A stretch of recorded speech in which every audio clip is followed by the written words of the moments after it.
Movement Fabrications, Nottingham's choice for custom signs, designs, repairs, and all things metal. Visit them online at airmovefabs.co.uk or find them on Facebook. Air Movement Fabrications, an official partner with Primetime Racing TV. Custom racing shirts, hero cards, paint schemes, and much more. From local racers to big race teams, we've got your back. Based out of upstate New York, Krutz Custom Graphics is the motorsports design specialist, an official partner with Primetime Racing TV.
Welcome race fans back to Primetime Racing TV here tonight with the Hardline Racing League. Here with our Contender series tonight at Iowa Speedway.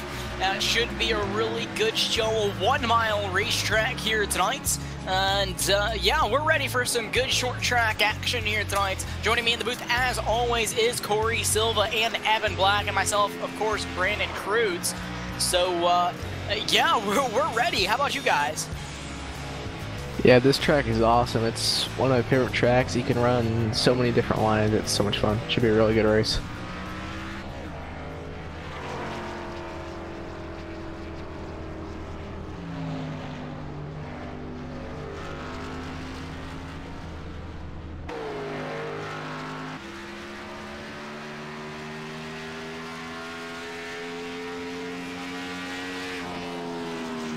Yeah, I expect to see a little bit of bumping and rubbing and some good hard racing here tonight. It's not quite what I consider a short track, but it is, to NASCAR standards, a short track. In the Hardline Racing League, it is a short track, so...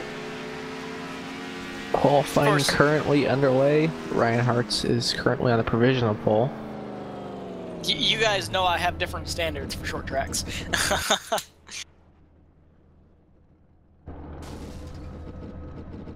It's 0.88 to be precise.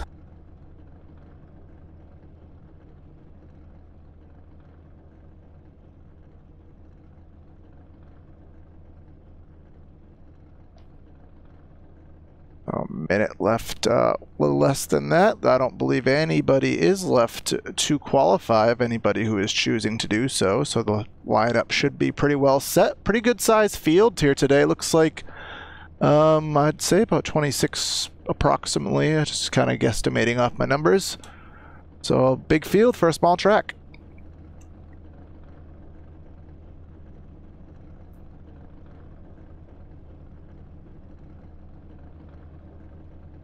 %54 fuel limit here at the Iowa Speedway. I am really not sure how long I'm going to be able to go. Never done a full fuel run here at Iowa. Yeah, I'm not really going to be one to give too much of an... We'll find out the hard way whether it goes green or not. I guess that'll kind of set the indication for us, but qualifying has wrapped up, so let's get you the Primetime Racing TV starting lineup here from the Iowa Speedway. On the pole here tonight is going to be Ryan Hartz with his 22.572. We give him our congratulations. Briar LaPrade to his outside. Then we have Justin Munsell and Matthew Bell in the second row. Tanner Allen and Jordan Pauly in the third row. Walker Thomas, Kyle Zimmer, Cole Begunia, and Corey Blevins, the top 10. And Tyler Hensley starting in the 11th position. Baron Labosco in 12th. Patrick McLaurin in 13th, Ryan Dyson in 14th, Nick Olson 15th, and then Rusty Capel, Jamie Dyson, Shane Tarrant, Nick Massey, and Jacob Adams running out the top 20. Starting in the 21st position is Cody Griffin, then it's Joshua Adams, Casey Zhu, Thomas Bresci, Dylan Pileski, and rounding out the field in the 26th position is Cody Tabor.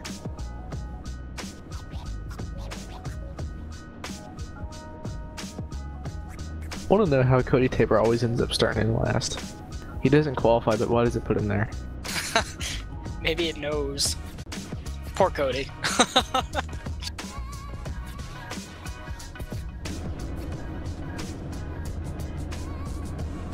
So Ryan Hart's here on the pole, and beside him is the 14 machine. That'll be Briar LaPrade. Trying out the new features. I don't know if that's maybe hurting some people's connection. I know myself, I actually was a little shaky earlier, but knock on wood, everything seems to be fine now. Joshua Adams will miss the grid. Hopefully he can get back in and not lose too many laps though.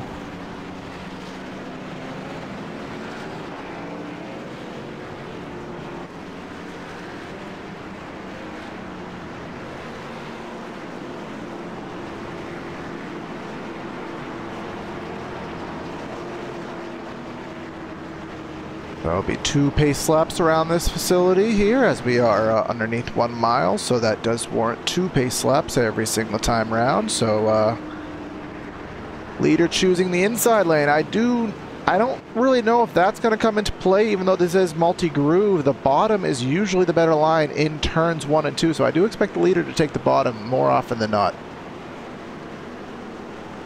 So only get 1 more lap around here in the Iowa Speedway before going back green, and these guys stacked up, doubled up, ready for the drop the green flag here tonight.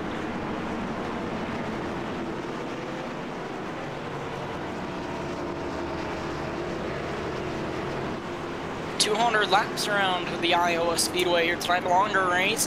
The stage ends on lap 65, coming to 66. Of course, these guys do stay green even after the stage ends. They do award points afterwards.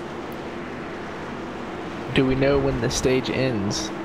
65 coming 65? to 66. He literally just yeah, with the roast. I was paying attention. See how that works? That's normally me. I was reading chat. So Ryan Hart's ready to get out on the throttle here. Pace car getting ready to make its way down into the Iowa Speedway pit road. Down it goes. Hartz is on the throttle. Green flag in the air. And Hart's got the jump that he needed. He'll clear by about 2 or 3 car lengths here as we enter turns 1 and 2. It's side by side still for the 3rd position. Yeah, the 14 on back just did not anticipate that restart as well as they wanted to. Side by side, going down into turns number 3 and 4. The 22 on the low side, 95 on the high side. Trying to get the run on the low side, not going to work that time. By the run is off the high side. I see the 22 Munsell already has some right side damage. I don't know if he hit somebody or if he hit the wall. Yeah, good question. Him and the 19 going to go battle now. He's on the preferred line on the high side right now. Low side doesn't seem to be in quite yet, and or if it'll ever be in, it looks like some of these guys rip riding it right up against the wall. Yeah, that's where you have to keep that momentum built up, but with the new dynamic track and the new grip changes that have been made, I do think we'll see guys trying lines that have not been utilized before. Walker Thomas go to the inside of the 19 of Pauly here off turn 2, down the back straightaway. Going down into turns number 3 and 4 now. It looks like Pauly may have a little momentum on the high side there, but Thomas holding strong down low. Walker Thomas doing a pretty good job down on the bottom, but it's just not enough. Pauly clears going into turn number 1. Don't look now. Here comes Cole Begunia making his way up through the field. Number 7 machine. He's trying to work the high side as well, and Pauly gets in the wall right in front of him.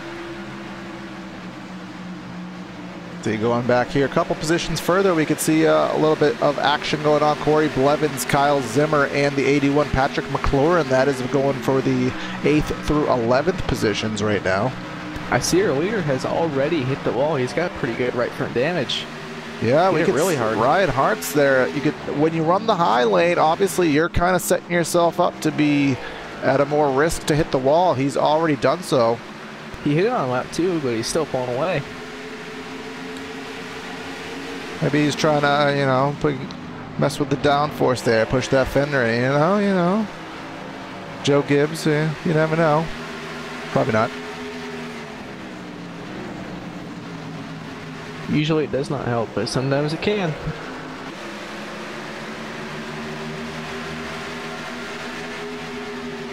All single file most of the field for at least the top 10. Closest battle on track right now is about 3rd through 7th here. We have Briar LaPrade kind of leading the train, and Matthew Bell, Justin Munsell all behind Tim. Pauly a little bit behind this. See, everyone's still kind of conga lining up by the wall right now in 3 and 4. But in 1 and 2, pretty much everybody goes straight to the yellow line. Looks like some going just above the yellow line, some running just above the first white line there in the second group. Iowa Speedway is a progressively banked facility. I actually, surprisingly, do not know the exact details off the top of my head, but I do know the top has more banking. But 1 and 2 is rather bumpy, so even with the banking, it's just really hard to get the high line to work. See, the 88 of Adams is pulling off pit road right now, so he's going to lose about 9 or 10 laps. Yeah, 9 laps down on the books here, so with attrition, he might be able to get some of those back. Cody Tabor and Jacob Adams did not grid, so he should get at least those back.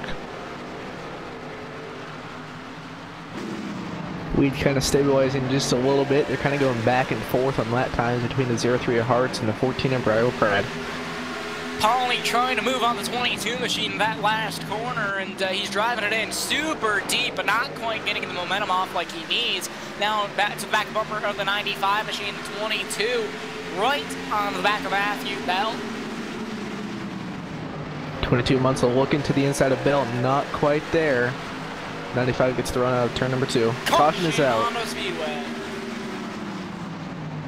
What do we have here? Jamie Dyson. Let's go back here on the replay and see what happened to the number 11 machine. Oh. He was, it looks like we caught that a little bit late. He drifted way up the track, got into the 5 machine. Yep, Tyler Hensley to his outside through 3 and 4. Dyson right on the yellow line. He kind of slide jobbed it a little bit, and Hensley was still there, and you could see the end result. Yeah. Wow. So after about 11 laps, I would assume we would see everyone come down pit road. I think the 80 of Adams will stay out there and try and get 1 lap back.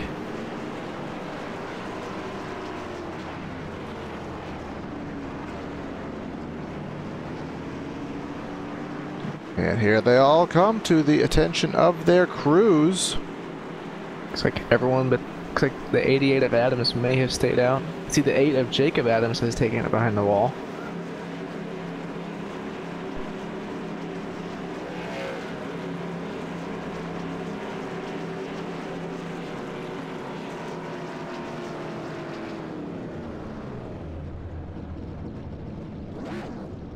Oh, Munsell missed his box there a little bit. Looks like Bell may have as well.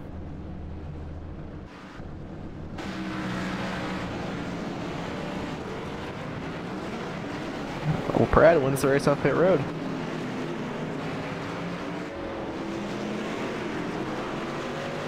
Jordan Pauly off 3rd.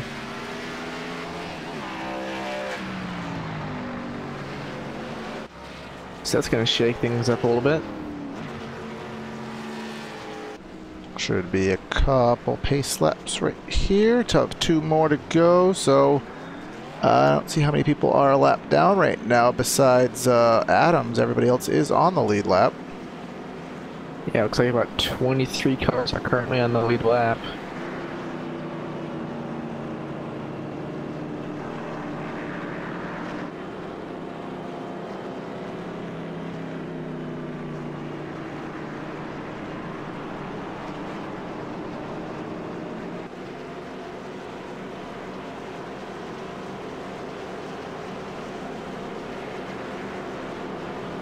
Probably have what, around 48, 49 laps to go in the stage once we get back to the green, I would think.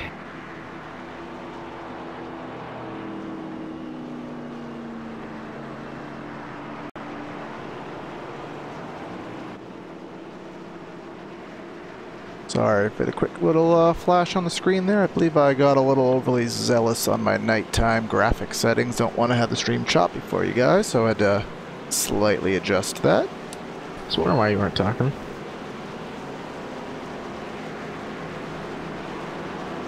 Even the most beastly computer still has some trouble with everything maxed out, so.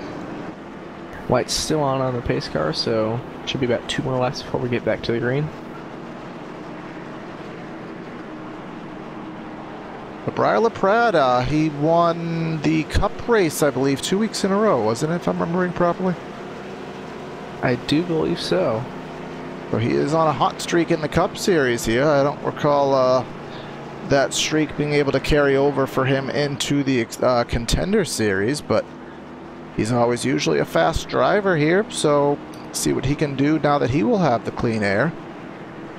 You are correct on that, Corey. He did go back-to-back in the Cup Series. Didn't he used to drive a Ford? He does in the Cup. I was going to say, he made a very good move going to Chevy. He still drives Ford in the Cup Series, Corey. Well, he made a good move in the Contender Series. Anyway, let's ride on the pace car. These guys getting stacked up and ready to go back racing. And LaPrade will choose to take the high line. I was talking about that before. Didn't think I'd see too many people do it. But here we are. Lo and behold. He might be at a slight disadvantage in 1 and 2, but he's gonna have the primary lane in 3 and 4. Yeah, so if he can hold off through 1 and 2, he will be where he needs to be. Entering, as you said, 3 and 4. So let's see what happens here as we await for the pace car to go into pit lane.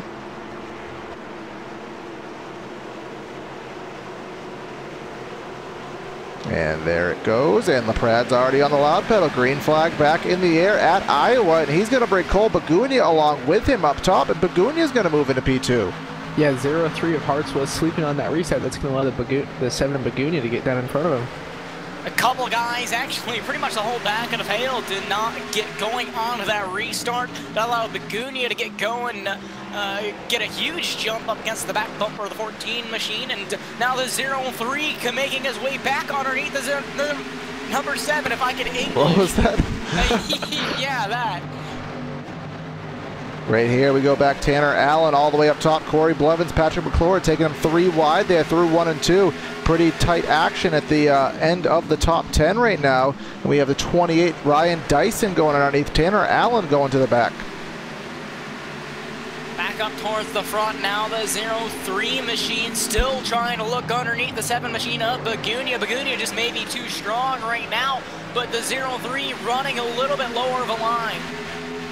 Yeah, 0-3 gains entering in the center corner by running that lower line, but he just cannot get the run off the exit that the 7 can.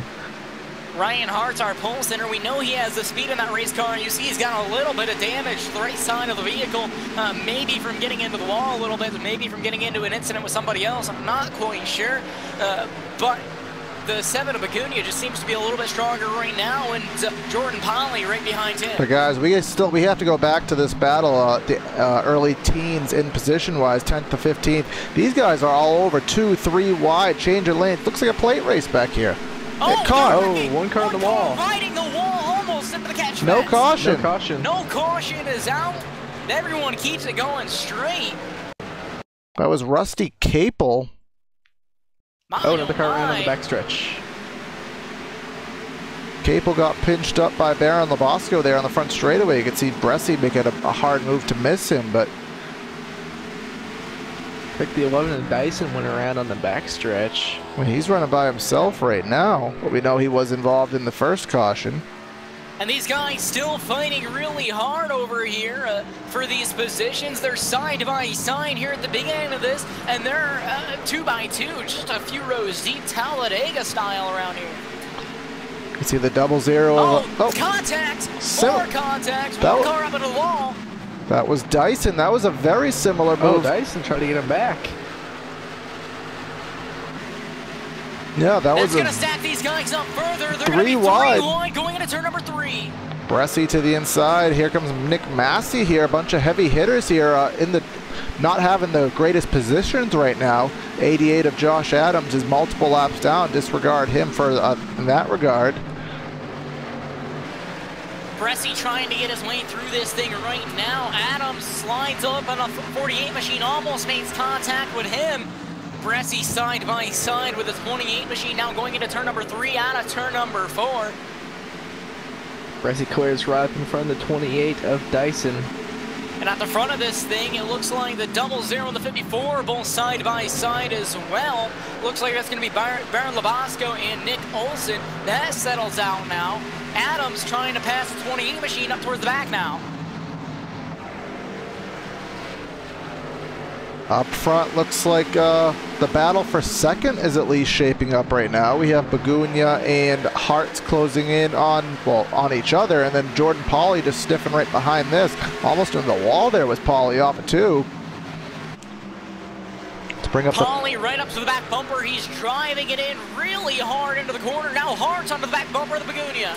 Hart's got a really good run at turn number 4. Will he dive it into turn number 1? He does not. He's going to run a little bit higher line, trying to get the run out turns 1 and 2. I do want to pull up the PTR battle tracker for the first time today to compare the leader to second place. Last time by, Bagunia was about half a tenth faster. You can see LaPrade trying a different line here through 3 and 4, right to the yellow line. Looks like that really did not work for him. He lost a lot of ground to the 7 coming out to number 4. Running that line ended up actually on the contrary, Evan. He ran a 23.3. Bagunia ran a 23.4. So that last lap, LaPrade was faster, but I'll tell you, LaPrade did not get through 1 and 2. And now here comes Bagunia with some real progress. Now up on the back bumper of Jordan Pauly back here now. It's going to be Walker Thomas, and these guys are starting to get under a blanket here with these 4 cars. The 19, the 12, the 95, and the 38. Almost contact between the 95 and the 38 machine. Everybody fighting to get to the top of the racetrack right now, but obviously Matthew Bell diving it to the bottom. He has to find a way to pass somehow. Got a pretty good advantage on the 12. Let's see if he can make the most of it through 1 and 2. Still side by side. And here comes Taryn with a heck of a run off too. He's going to fill in the gap, go to the outside. And let's see what happens here. Taryn getting run out turn number 4. He was going to clear the 95 of Bell. Yeah, Taryn with a great run out of that corner. Now he's going to set his eyes on the 12 machine of Walker Thomas. And Thomas goes underneath the 19 of Pauly. 19 of Jordan Pauly tried to run the high side of 1-2, which you really cannot do that. It's too bumpy up there. Thomas with the dive to the bottom. Can he clear? He will not be even close to that. He'll have to try to fill the gap in up top, but nope, Taryn is going to beat him to the punch. Taryn, let's see if he can hold on the outside through 1 and 2 and take that advantage with 2, 3, and 4. Taryn running the low line, hits the yellow line for the grip strip down there off the corner. Pauly scrapes the wall just a little bit. He's not going to lose much momentum with that. They're going to be side by side. 12 Thomas clears, gets right back up in front of Chang Taryn. Will he try and do a crossover? Does not look like he will. That was a slide job to the 38 machine of Taryn, and now Matthew Bell wants in on this action. He's pounding on the back bumper of Taryn.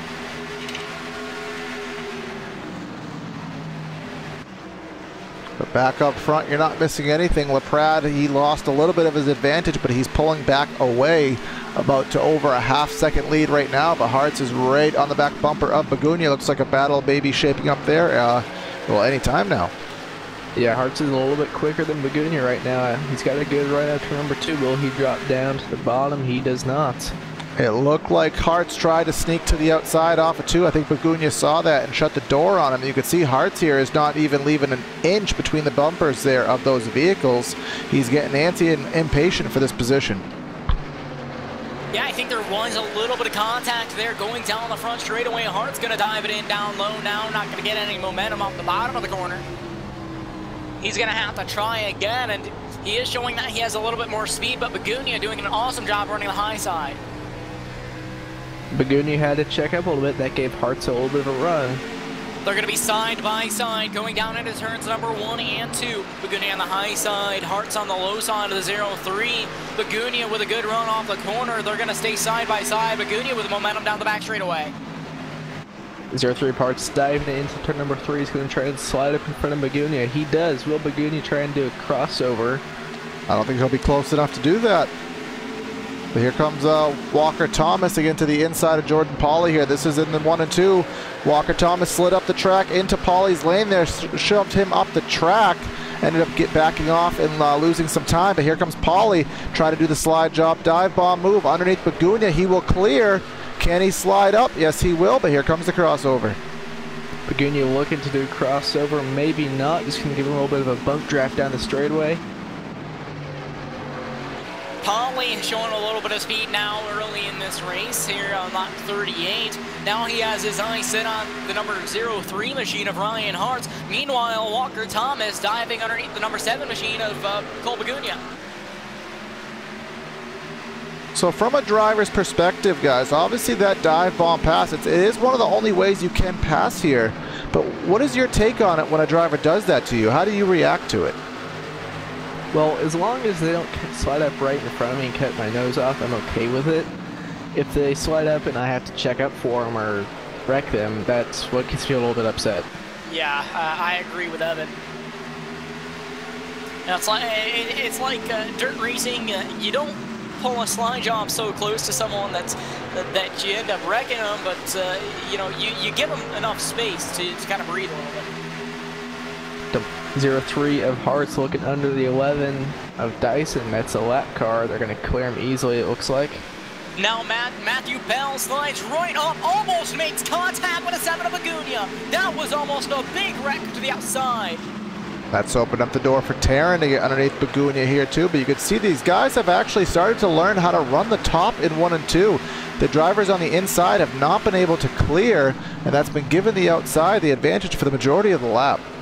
Yeah, I don't know if it's the drivers that are figuring out how to run it, or if it's just the track is starting to get worn in now. They're down there on the bottom. The way that Bell passed Makeeng is exactly what we were just talking about, where you gotta give the driver some breathing room, or else he may get upset. And I would completely understand if Makeeng was upset with that move. Makeeng is starting to drop back. He was in second about 5 laps ago. Now he's back to 7th. Yeah, and he is now in the clutches. Well, actually, that is Ryan Dyson. Not Ryan Dyson. Jamie Dyson, excuse me, who was a lap down. Took a look, but he dropped back pretty far. Then we'll go back a little bit. Tanner Allen still battling with, who is that? Kyle Zimmer. Then we have Cody Griffin and Thomas Bressie side by side after this. This is all from about 10th to 14th positions right now. Bressie with the run on the outside behind, on top of Griffin, but he's stuck underneath Allen. Here he's going to dive bomb, try to take 2 for 1. Allen's going to hold off on the top, and here comes Griffin. Is he going to take a 3 wide down the back straightaway? Not quite. He looked, but he just didn't have enough of a run. He's going to look here in 3 and 4, though. Taking it to the white line is Griffin. Here comes Bressie in the middle and Tanner Allen on the top. And something interesting I saw by Bressie in 3 and 4, he tried to run side by side with Allen, but he tried doing so in the same lane Allen was in. As opposed to running like the yellow line, they're pretty much like Bressie was trying to run as high as he can, but still be side by side. Kind of an interesting tactic. Bressie's starting to make his way up through the field. He's out on the outside of 20 of Zimmer right now. Looks like Zimmer may have cleared.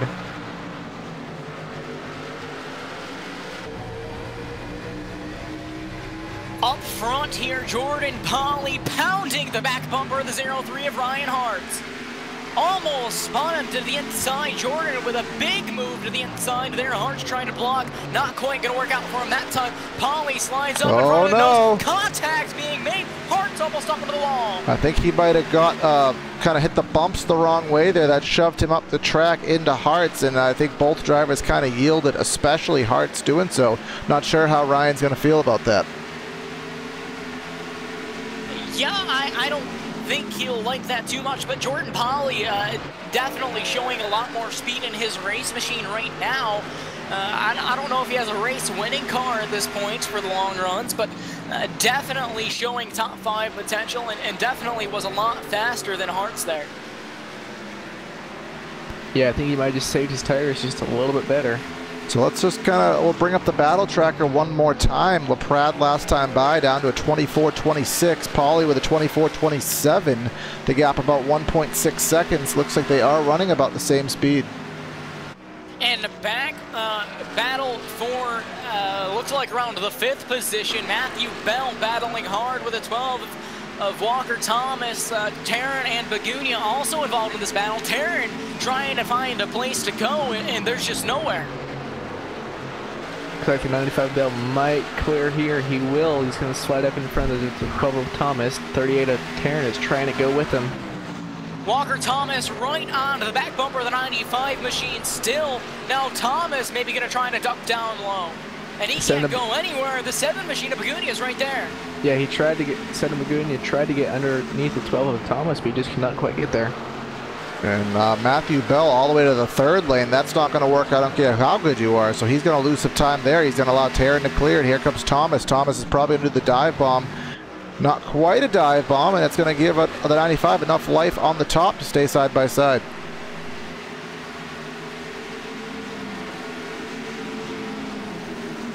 Still even going into turn number 1. 12 of Thomas sliding up just a little bit. 95 of Bell should get a run out of turn number 2. Yeah, he's holding justice on that top preferred line. Walker Thomas doing his best on the inside. He's going to have to be careful how long he's down there. Here comes Bagunia, who's going to fill the gap in as Thomas tries to gain a position, and he might lose one. Yeah, he's stuck on the low side right now. Bagunia maybe trying to get in there right now, but Walker Thomas had a little bit of a run off the corner, not quite going to get anything done there, but still holding a solid position against the 95 of Bell. 38 of Taryn is just walking away from these guys. I think he might be starting to reel in 3rd place of 03 of Hearts. Now, guys, something I want to bring up as well. Evan, can you confirm? Because I'll cut myself off. That was almost some contact between the 12 and the 7 through 1 and 2. Thomas trying to run the bottom, Bagunia running the middle. Almost some contact made. That battle has ceased. So I'll bring up my other point. Evan, what did you say the fuel mileage was? I always forget. We do this every week, and I can never remember. It's 54% fuel limits. I would think around 70, 75 laps. I don't even think I'm going to give him that far. I'm going to go with about 80. But where I was getting with that is we're on lap number 42. If, let's just say, about 60-ish, 60, 70 laps tops. But what about the tire wear? Is tires more important than fuel right now? I think so, because I'm looking at Shane Taryn. His best lap was a 22.94, and he's fallen off to a 24.38. So it's about a 1.5 second gap right now. It's kind of a tough call. I think you do have to play the fuel mileage out. And then, oh, here comes Taryn. I called that one. Pit road already. Walker Thomas up on the outside wall, almost caused a big wreck there as well. Walker Thomas struggling with the handling of that race car now. Severe damage to the right side. Let's see if he decides to pull to pit lane now that he's struggling as badly as he is. And nope, he will run the top. Here comes Bagunia down pit road. What do you know? As soon as I bring up pit stops, apparently I nailed the thing. Nailed the thing. I wonder if anyone's going to be able to stay out and maybe make it to lap 65 for the stage. Yeah, I don't know. These guys know that stage points are really important, and I think they'll be able to make it on fuel, but they're going to be really behind when it comes to tires. Yeah, I guess maybe the people that really just don't care as much about stage points to the people that have already won, they can just pit now and they'll have 7 laps on the fresher tires. And that's going to be a lot of ground. Right, 15 seconds. Right now, I can tell you that the 14 of LaPrade and the 19 of Pauly are basically trading lap times right now. Just about, let's see, last time by 24.46. Actually, Pauly had him by a tenth that time. The gap has actually shrunk by about 3/10 last time we followed it. So Pauly's making some progress on this long run. Yeah, he's done a really good job of saving his tires for this long run. And here he comes down pit lane. Proud to pit road. And nailed the thing. Best quote 2017. Thank you. Yeah, I meant to say hit the nail on the head. That was the ideal goal, but we didn't quite get there. I think the 38 of Thomas has caught the 03 Hearts and went by him very easily. Looks like he just let him go. And here comes Pauly down pit road. So as you said, it doesn't look like anybody, at least so far, is going to be stretching the stage, which is another 5 laps. Let's see what Hearts is capable of. If he, we don't know if it's a tire battle. We don't know if it's a fuel battle. This is what we're finding out together. Because he's rode way off. I don't know if he's just trying to save or what. Nope, he's coming down this time by. Well, we probably should have compared the 03 Hearts to someone that wasn't on fresh tires. The 38 was. Now Justin Munsell in the 22. He is now taking the lead through this cycle of stops. And correct me if I'm wrong, guys. We're on about 3 laps till the end of the stage. Yeah, about 2.5 laps to go right now until the end of the stage. And again, just the stage will continue the green flag racing. It is just a points race. It is a points accumulation, so the race will not be interrupted. Walker Thomas now coming to pit road. Thomas comes in from the 3rd position. Well, 22 has the lead now. And Kyle Zimmer in 2nd. Zimmer is about 4 seconds behind Munsell at the moment. Oh, contact with Pauly. Pauly goes around. Him and the 22 make contact. Hard contact with the inside wall. The 22 got up into the wall. That's going to end the night for Jordan Pauly. The 22 got up into the wall and then shot down the track into Pauly. White flag for the stage. 22 leads, but he now has quite a bit of left side damage. You can see. Oh my, that is devastating for the 19 machine. Pauly exited the pits and the 22 had came off the wall, kind of came down as Pauly was merging back up. So I think that was kind of a racing deal, but regardless of such, it will give the stage to Justin Munsell. Stage win goes to the 22 machine, but not without consequence. He has a lot of damage, that race machine. I would assume we would see him on pit road right now. No, looks like he's going to stay out again. He's just hurting himself at this point. There's no way that he's going to be able to keep any position now. He might just be praying for a caution. Unless, I mean, I don't really think anybody would be playing this race out to the end right now, but there's always that strategy. If he can last maybe 10, 15 more laps, he might cut out a pit stop if we do stay green. That's really all I can go for, but I think he's coming this time by. Almost contact with the 12 of Walker Thomas that time.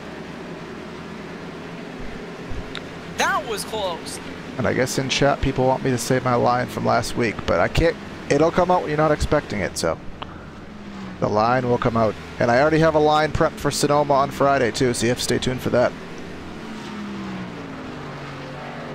So Munsell comes down to the pit lane here. That will hand the lead over to... I believe Shane Tarrant will be getting. He's coming off of turn 4 as we speak. Briar LaPrade is about a second or so behind him. Yeah, that will hand the lead over to the 38 machine of Tarrant. And Tarrant has 4 more laps on his tires, I can say, than LaPrade, so we'll see what kind of difference that makes on the stopwatch.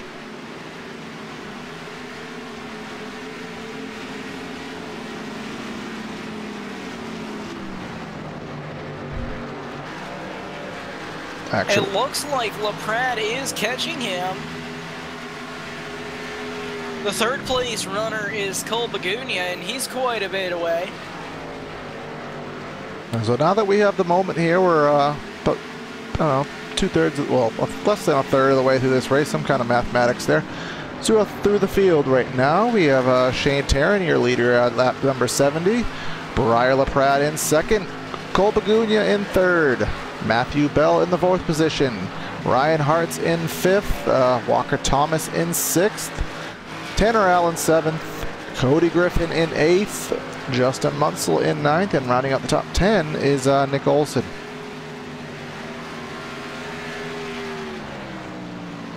Then we have Ryan Dyson, Thomas Bressi, Casey Shue, Kyle Zimmer, and rounding out the top 15 is Tyler Hensley.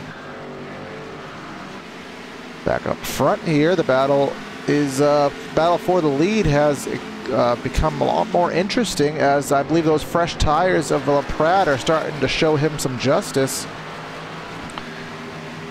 Yeah, do we know how many laps Taryn has on his tires?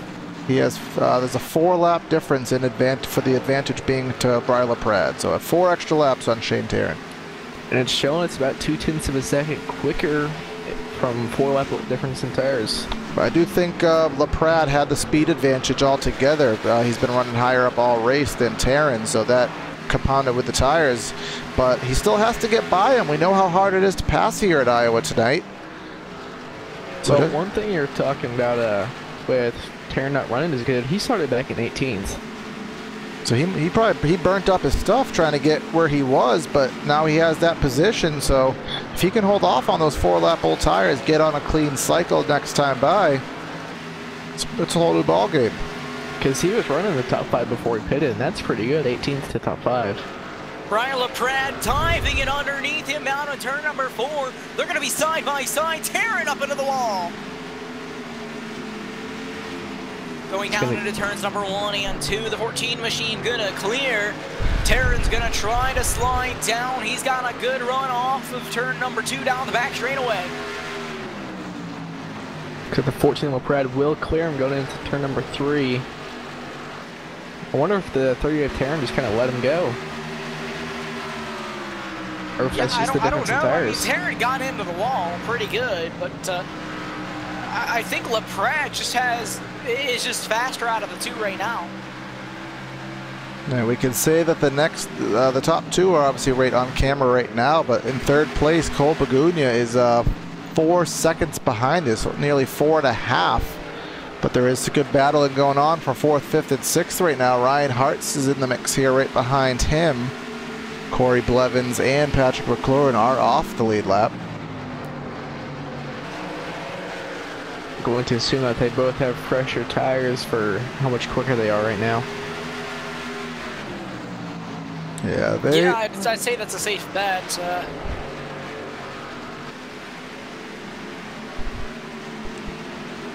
Right to the back bumper of Pagunia, though, is the 03 of Hearts. This is the battle for the 3rd position.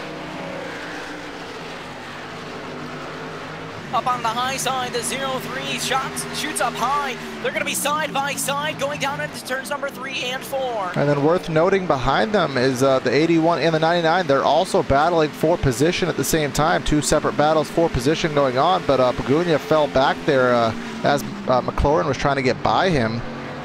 The 81 machine almost made contact with Pagunia that time, and yeah, that wouldn't have been good. And now he's trying to gain something from Hearts here. These guys are going to try to get their lap back.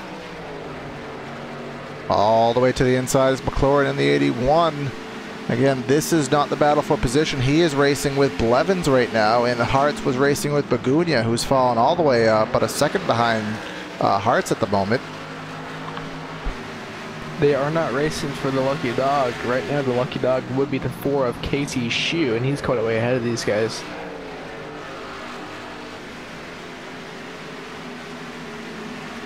Correction on that Aaron. Now the double zero is at least 1 lap down. I was just about to say that, Aaron. Currently, the lucky dog beneficiary would be Nick Olson. Ryan Dyson is not too.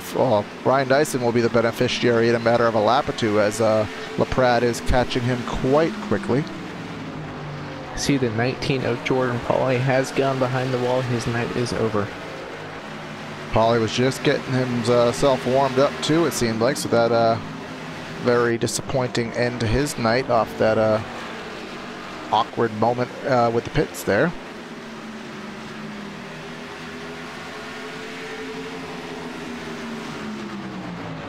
.28 of Ryan Dyson now going a lap down, so the 20 of Kyle Zimmer will be the next one for LaPrade. catch. Yeah, Dyson's putting up a pretty good fight.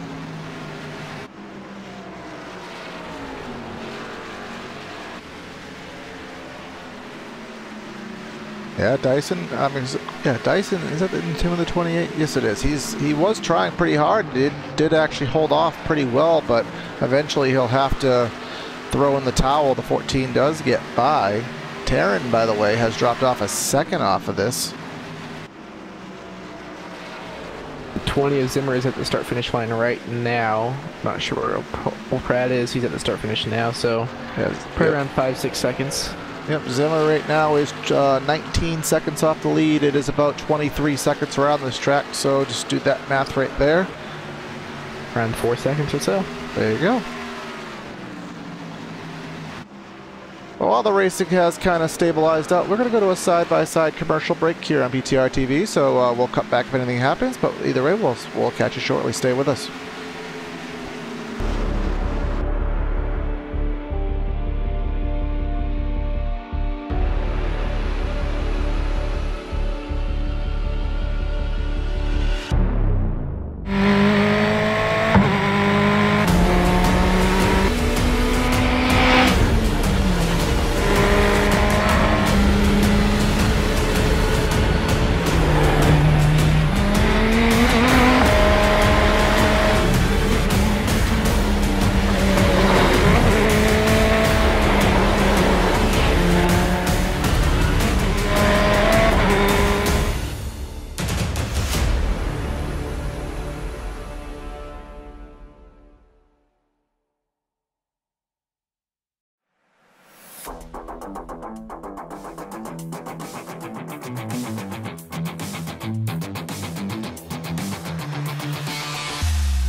Welcome back to PTRTV. We are back here on lap number 91. You didn't miss anything up front, but what you did miss is the 38 starting to gain some time back. Yeah, he's definitely, the last 5 laps or so, they've been, the 30 of Taryn has really been closing back in on the 14 lap Brad.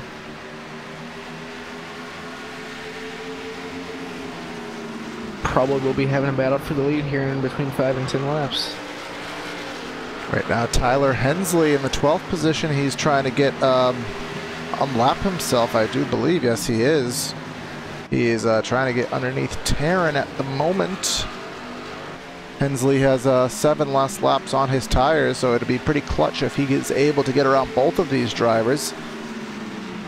Taryn should probably just let the 5 go by and let him try and go up and maybe battle with the 14 to get back in the lead lap. Yeah, the last thing Taryn needs is to be side by side with him or have Hensley accidentally get into him and end up wrecking him. Here he comes to the outside, not quite. Taryn shutting the door on that one now. His best bet would be to let Hensley go up and battle with the 14 of LaPrade. That's what I just said. Yeah, I know. I was just emphasizing it. You know, 2 for emphasis. Yep. Guys, we're going to go back a little ways to Munsell and Walker Thomas. Pretty good battle going on for 6th position. Munsell with the dive bomb in turn 3 to the bottom. I think Thomas got a little bit of the wall. That will allow Munsell to take that position as the lapper of Nick Massey is in front of them. Did you say Mick Massey? I don't know what I said, but I don't think I said that. I don't think you said that either. That's what I heard. I think. Are you hungry for a generic fast food establishment we don't have rights to say?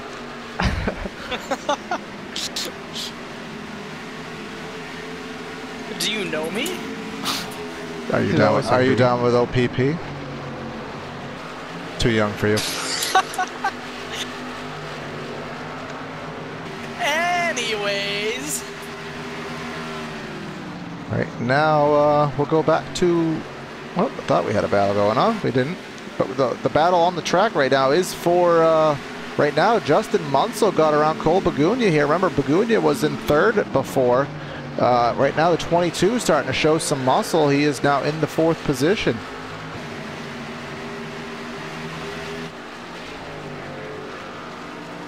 Munsell will have a pretty good ways. He will have 4.3 seconds to the next competitor on track. Ryan Hart's in front of him. Munsell starting to gain some position now, and starting to gain some ground up on the 2 that are up front. Bagunia falling back to the 4th position now. 5th position. That.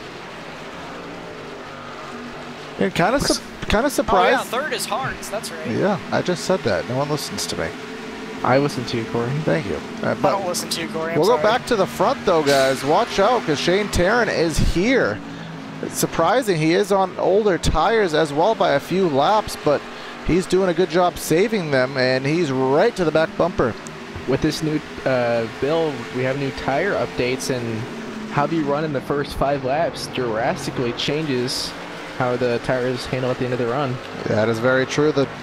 Not to say these cars were easy before, but the future of the run is in the driver's hands, and obviously Tarrant's doing a good job as he dives to the bottom in 3 and 4. But no, he's gonna pit as the cross flags go in the air for halfway. That is lap number, I believe it was lap number 42 for him, so that's right on the same schedule approximately as his first run. Let's see if that drags anybody else to pit road immediately. I would think if LaPrade still wants to stay on the same strategy, he will have to come down pit road or he'll lose too much ground. Oh, he's going to try to cut to the bottom right in front of Hensley. Oh, I thought he was going to go 3rd lane to the pits, but not quite. I mean, strategy-wise, guys, it has to be a one-stop race after this pit stop. Well, actually, no, it'd probably be a 2-stop race, wouldn't it? Well, it depends, or would it? Because didn't we see some drivers go around 50 laps as LaPrade comes down the pit road? Here comes LaPrade. So at this point, I would have to imagine they're going to go to about lap 150 and split the difference one more time. But at the current cycle, a lot of drivers doing 40-lap runs. I mean, we'll have to see. I just can't see how doing 2 more stops can work. It's only going to be around 20 laps less on old tires. And then if by that logic you are doing a one-stop race, why would you stay out any longer than you have to right now when guys have already pitted? Yeah, send Bagunia down the pit road. But so Ryan Hartz currently has the lead. Justin Munsell's behind in the 2nd position. We have Walker Thomas in 3rd. These drivers right now, the top 5 have yet to pit. That's also followed by Bresci and Zimmer.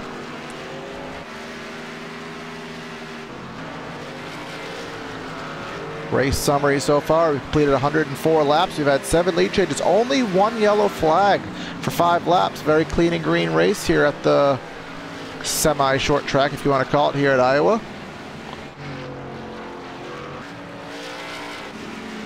I know Brandon doesn't want to call it a short track, so I'll call it a semi-short track. It's a short track according to NASCAR standards, and it's a NASCAR track. But we're on iRacing. But it's NASCAR associated. Dang it, NASCAR.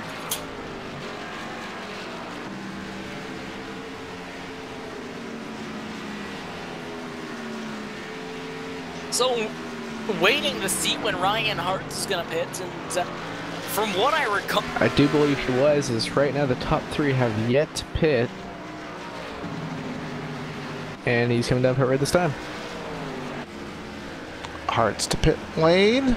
And that will give the lead back to Justin Munsell. Remember, he was the one who decided to stay out longer than anybody last time.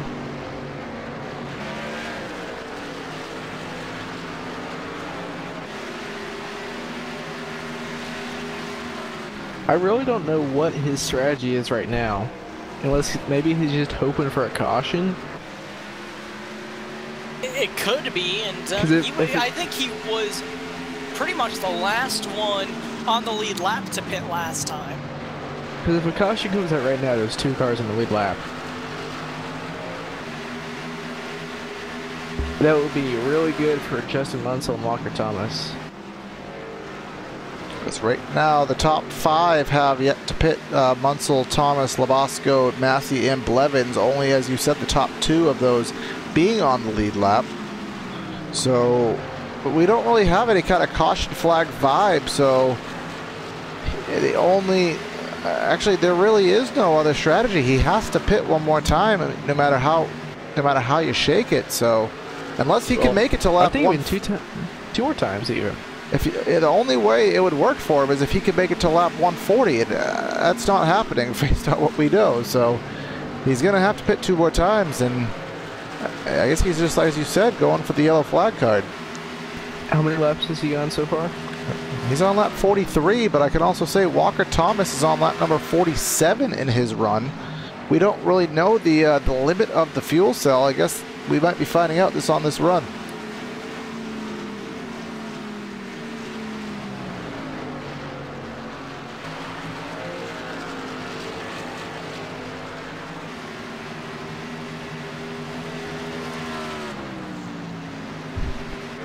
So the 22 continues to lead this thing. Waiting. It's a waiting game right now, guys. Everyone's so spread out right now. There's really no battles out on the racetrack for position. And the bigger thing would be, when does Walker Thomas come to pit road? Because then we can maybe find out when Munsell can last. Here comes Griffin, Massey, everyone who has pitted so far, passing him with relative ease right now. 12 of Walker Thomas just hit the wall. Keeps it straight though, now onto the apron. On the back straightaway, he's onto the apron, so I think he must, maybe he did some massive suspension damage, or he just, because he wouldn't want to give up that much position voluntarily. There might be something wrong with his car. I remember he hit the wall a couple times earlier as well, so that damage plus what he just got may have caused an effect in that. I think he's out of gas. That you could are right. be as well. You are right, Evan. So how many laps was that? About 50 for him? I believe so. So probably another 7 more laps for the 22 of Munsell before he has to come down to pit road.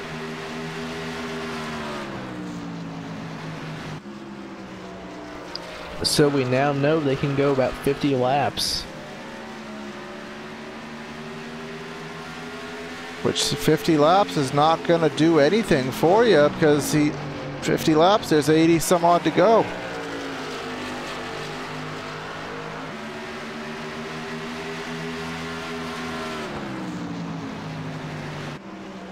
.83 to go at the line, so there's no way the 22 of Munsell can make it. Which, as we said, I don't understand. I really don't want to judge strategies too hard. I don't understand what where he was going with it. That will hand the lead over to the 54 of Baron Labasco, who I believe has not pitted. He is coming down pit road this time. Yeah, Baron Labasco is on lap 50, so... Shane Taryn now the leader. Sharon? Shane Taryn. Sharon and Aaron? Yep.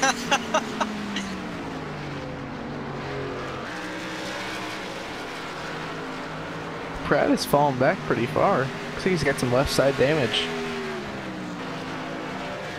Yeah. Left side damage. Okay, Corey, if you can go back and replay to lap 114. I don't know if we have the technology for that, but we'll try. LaPrat spun through the grass and hit the inside wall. 113 coming to 114 if you can go back that far, Corey. Yeah,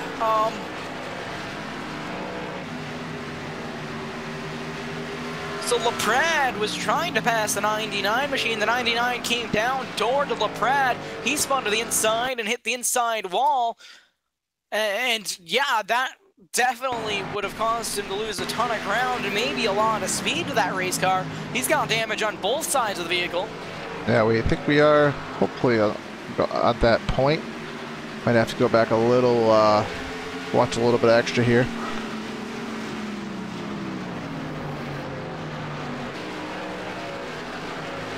Whereabouts was it on the track? Straight away. Left 113 coming to 114.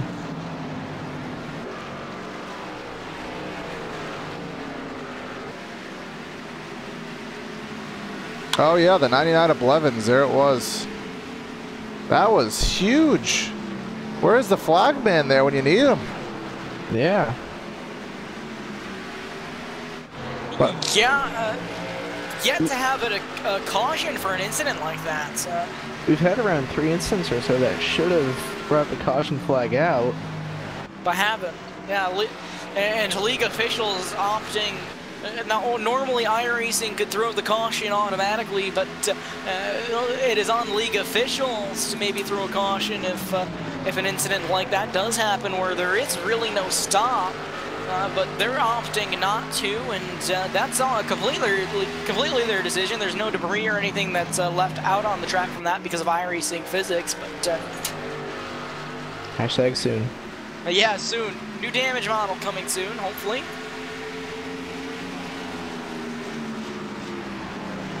See, it looks like LaPrade is still catching Shane Taryn. Ryan Hartz has got around him now. They're both reeling our leader in. yeah, right now let's just kind of look at lap time, see what is happening to LaPrade. He was 4/10 slower than Hartz that last time by. Let's see what it was this time. This is even with Hartz passing somebody. Still faster by about half a second. Ryan Hartz ran at 23.74. Our leader Shane Taryn ran at 24.37. 0.6 of a second quicker for Ryan Hartz. And but how fast is Hartz blowing through his stuff? We know he pitted later, but he's still got to be able to save those tires. yeah, Taryn has 7 more laps, excuse me, on those Goodyear Eagles than Hartz does. So I guess the question is, and as much as we love being the crew chiefs here, Taryn pitted 26 laps ago. He can go 50 laps. That puts him at 150. So Taryn, by my mathematics, is going to be right on the money on fuel mileage. So I don't know how comfortable he's going to be with that, but he's going to be right on the edge of it. We know Hartz will be able to make it if he runs his fuel Oh yeah, limit. definitely. Right now, and then we also, yeah, we know Hartz will be able to make it, and also Munsell, definitely. 23 more laps puts us at 151, and we know lap 50 we saw guys sputtering, so Taryn will have a 49 lap run to the end, which, I mean, it's within the window, but it's pushing it. Yeah. That's definitely pushing it, and he will have to save, I'm sure, you know, for at least a few laps, trying to get that lap of fuel in. I wonder if that could be what he's doing right now. Trying to save just a little bit so he can make it to his fuel window. Yeah, it could be some way he doesn't have to worry about it at the end.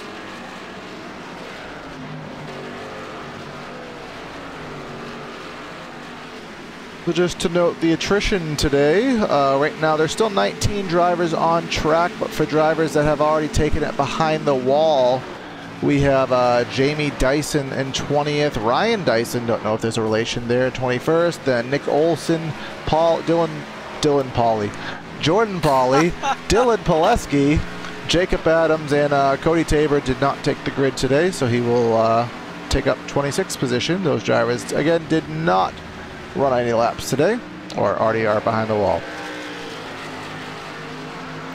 Ryan Hartz has got the lead down to about 1 second. So we should have a battle for the lead here soon.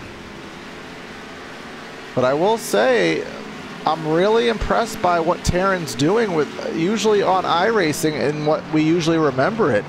7 laps is like almost like you were on the track for 50, the way the tire wear was. But I guess, as you said, with the way Terran must be driving with the new tire model and the new tire physics, he must have done a really good job saving it, because it's kind of stagnated a little bit. Yeah, I think it helps. You know, what iRacing has now is much more realistic as what it was before. As the 99 machine almost gets up at Hartz. He's going to let Hartz go now. But back to what I was saying, I think this tire model is a lot more realistic than what we've previously had in iRacing, and with these new physics and the new tire models and everything that iRacing has done with this past update, I think it is safe to say that we're in a huge step in the right direction. Yeah, Hartz is there, got a half second behind. The 99 machine trying to dive underneath him once again. Last time he dove under, the 99 almost slid up into the door of the 03.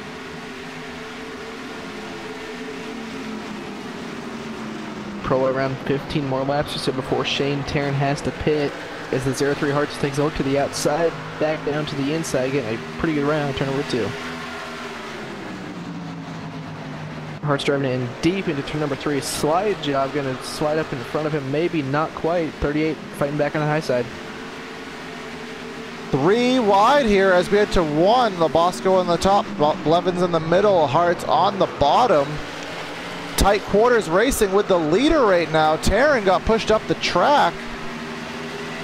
And here comes Blevins. Again, this is just to get laps back, but it will bring Hartz into it. Now it seems like Hartz is starting to drop back a little bit because of all this traffic. He's getting stuck down on the bottom. Yeah, Hartz struggling through this lap traffic right now. They're not really cutting him much of a break. Terran on the high side, the preferred line around here as these guys are passing him, and Hartz, I don't think, really knows where to go.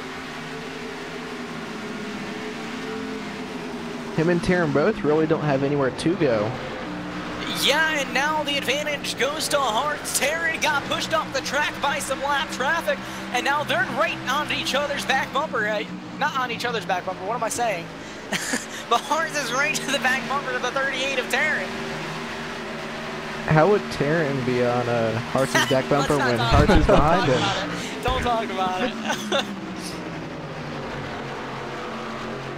Hartz getting a pretty good run out of turn number 2. He lost it a little bit. He got a little bit free.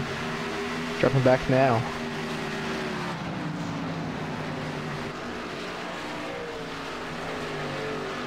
About 10 laps away from what we expect to be a pit stop for Shane Terran.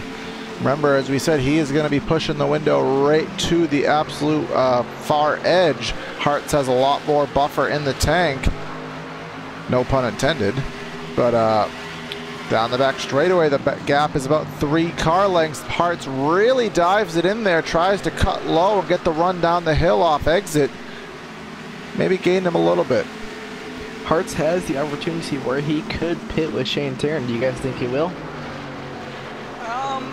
Maybe, but Hartz has the upper hand with his strategy right now. If he can push it just a couple more laps, he would definitely be comfortable with the fuel window that he's in. Hartz dives it into turn number 3 under the 38 of Terran. Got to his door, but couldn't quite clear him. Not going to be able to do anything with it there. Now going down into turns number 1 and 2. Hartz, I think, playing it safe right now. Definitely wants to be around here for the end. Hartz is definitely faster, but he just cannot find a way to get around the leader of Terran. He's trying to just cut a hard left there through the center off, and that's just not really going to accomplish too much. It's too difficult to do, especially on older tires.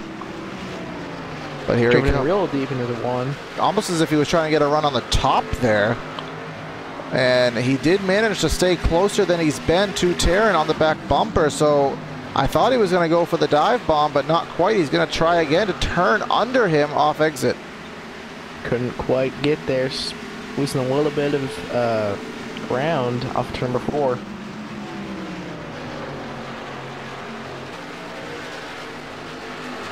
Terran got the apron, he got loose. Hart's right to his back bumper now, going down into turns number 3 and 4. Hart's gonna try to dive underneath the 38 of Terran. Has the momentum off of turn number 4. They're gonna be side by side. I think by the time they get into turn number 1, excuse me, Hart's dives it down underneath Terran. They're gonna be side by side off the corner. Yeah, I think he may have clipped the yellow line there. That lost all the advantage he gained. He'll have to regroup and try to get it all back. Yeah, not gonna be able to get anything done with it there that time, and Hart's lost the momentum, but I think all of this battling right now, I don't think personally there's much of a point to it, because it's all going to come down to fuel strategy at the end, and we know Terran is going to have to save at least a lap, if he hasn't done so already. He's kind of picked up his pace just a little bit now, so once again I'm kind of wondering if he was just saving his first 30 laps or so until Hart's got to him. Here comes Hartz again for round 2, trying to get another shot at it, taking the higher approach through 1 and 2. Looks like he got that decent run there. Let's see what he chooses to do in 3 and 4. Again, he doesn't seem to be the type that'll want to do the dive bomb. He's trying to get the runoff exit. He tried it once and almost had it made, but Terran fought back on the outside lane. Terran using the outside to his advantage right now. Hart's right on the back bumper, going down the back straightaway now. We know these guys have to pit in just a couple of laps. We're gonna see how far Terran can stretch it. We're not quite sure on that one. We know Hart's has got a couple extra laps than Terran does on the fuel tank. Hartz really pushes it so much harder on corner entry, sometimes to his advantage, sometimes to his disadvantage. I believe it to be a disadvantage that time. Lost a couple car lengths. Hartz is really trying to cut it down to the bottom in 3 and 4, and it's not really working for him too well. So this will be lap 50 this time by, guys. 50 laps in the stint for the 38 of Terran. We know that he cannot go much more than that at all, so expect a pit stop, if not this lap, next time by. Terran's still running pretty high. He's going to stay at least one more lap. Yeah, 50 laps to go to this time by. And every lap he stays out is another lap of insurance that will give him some comfort for the end of this race. So I just don't, based on what we saw a driver run out on lap 50, so I can't imagine him staying out again, but we'll see. But he's going to stay out again.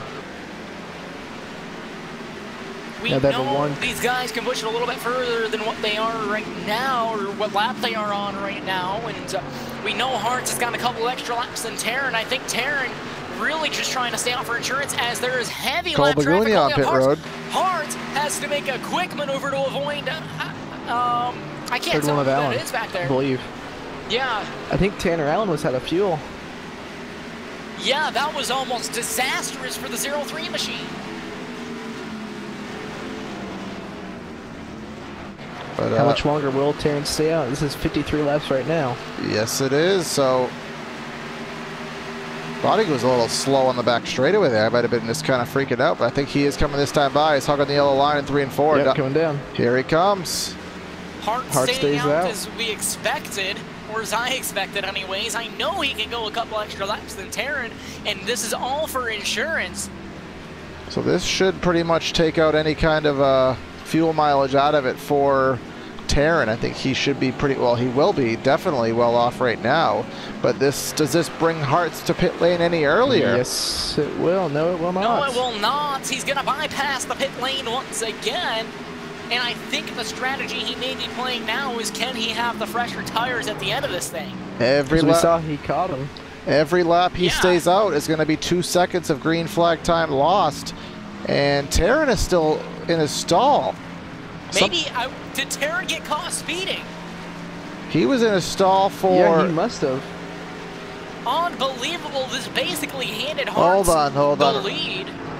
I believe there was a 26-second stop, but I think there may be that glitch going on because everybody seems to be having long stops. What glitch? It was on the forums.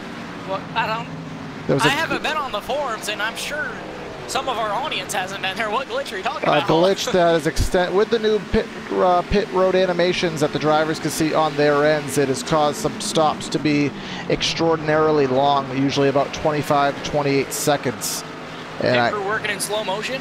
Yeah, right now I can see the majority of the pit stops have been at that exact time frame. So I think that was the glitch at effect. So let's just see when Hearts. And here comes Hearts. Here comes Hearts to pit road. We will hold on. Just keep an eye on Hearts' time just to clarify if my my fact is right. And he did not speed, so we know that. So we do have the watch up for Hearts.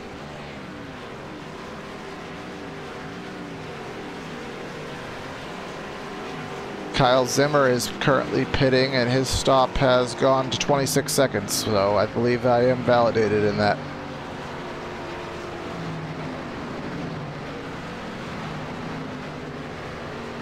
Yeah.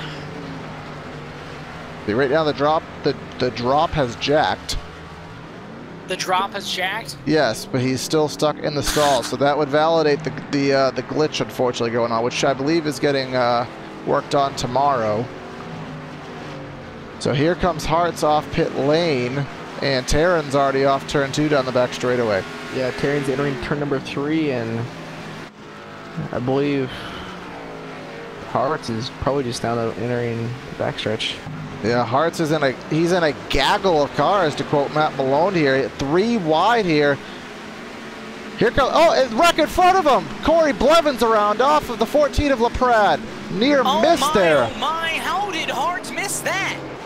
But unbelievable. But 22 Justin Munsell and 12 Walker Thomas, only cars on the lead lap.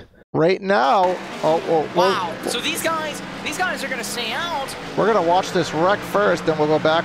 You can see here as Hearts merges back onto the track. In the middle of a 3 wide, Blevins up top. Blevins got hit in the left rear by LaPrade, and watch Blevins as he turns down. I don't know how Hearts got away with that one. Pure luck. Any second closer, further back he would have been clobbered by the 99 machine. So Corey, did Munsell and Thomas pit? They are on pit lane now.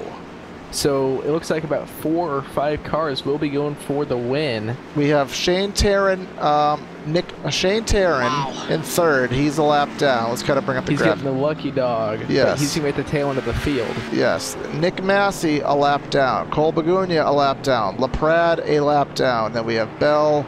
Hearts is 1, but I believe it will be 2 unless he takes the waiver out, which I assume he will. So all of these guys are going to take the wave around, and meanwhile up front we'll have 2 cars. But they'll be taking the wave around. They were 2 laps down, so even with the wave around, they're going to be 1 lap down. The only 2 drivers that will get back on the lead lap from a wave around is Nick Massey and Cole Begunia. They were 1 lap down, I do believe. This changes everything. We see Brian LaPrade coming to pit road now. Because especially with the glitch on the pits, you're in the pit lane for another 11 seconds. That normally you'd only go a lap down, but now you're going 2 laps down because of that. Have you ever? No, I've never. I can safely say we've never. Yeah, in how long I've been a member of iRacing, I've never seen anything like this. All right, so on the lead lap right now, the top 5: Justin Munsell, Shane Tarrant, Walker Thomas, Nick Massey, and Cole Begunia. But Shane Tarrant will be at the tail end of the field because he got the lucky dog. So there'll be 4 drivers up in this lead pack. And not to kind of throw anybody any negative words, but of the drivers on the lead lap, we'll take Tarrant out of it because he's going to have to battle through the whole field. Munsell, Thomas, Massey, and Begunia. Well, we know Munsell, he's kind of shown some strength a little bit. Thomas has been 5th through 8th. Massey, we haven't said a word about all day, and Begunia has been about 3rd or 4th. So, who do you take out of that? Or do you take Tarrant to drive through the field like a maniac? Well, if there's a caution, Tarrant will be back up in the front. If. Yes. I'm gonna go with Taryn. I'm gonna go with the long shot. I'm going with Taryn. Wait, did we never say our picks this early? This is new. Well, you just asked. Kind of. Not directly. You just asked who we're taking. Alright, alright. Fair enough. I don't even know what I say half the time. We know. I don't know who to take, so I'm not taking anybody yet.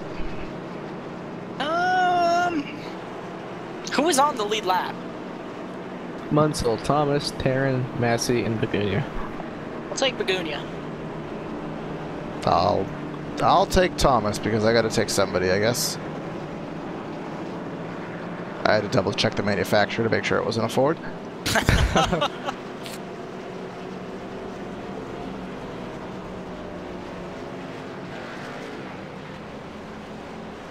So again, thanks to all the viewers who are watching us tonight here on PTRTV for the Hardline Racing League. Tuning in on Friday, these drivers will be turning left and right for the first time covered by us on Sonoma Raceway, as we've gotten the one to go and a whole gaggle of cars get their wave arounds, and we get... Sorry, how'd that go? How'd that emphasis go?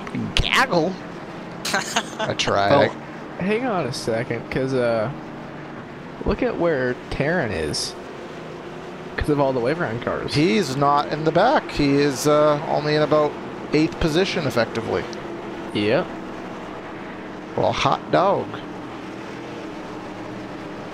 Well, I haven't got to say it too much today, but the field is doubled up, stacked up, and ready to go back racing here, waiting for the iRacing.com pace car to pull into pit road, as it does, and the green flag is in the air, and Munsell's on the loud pedal relatively quickly, getting a pretty good gap on the rest of the field.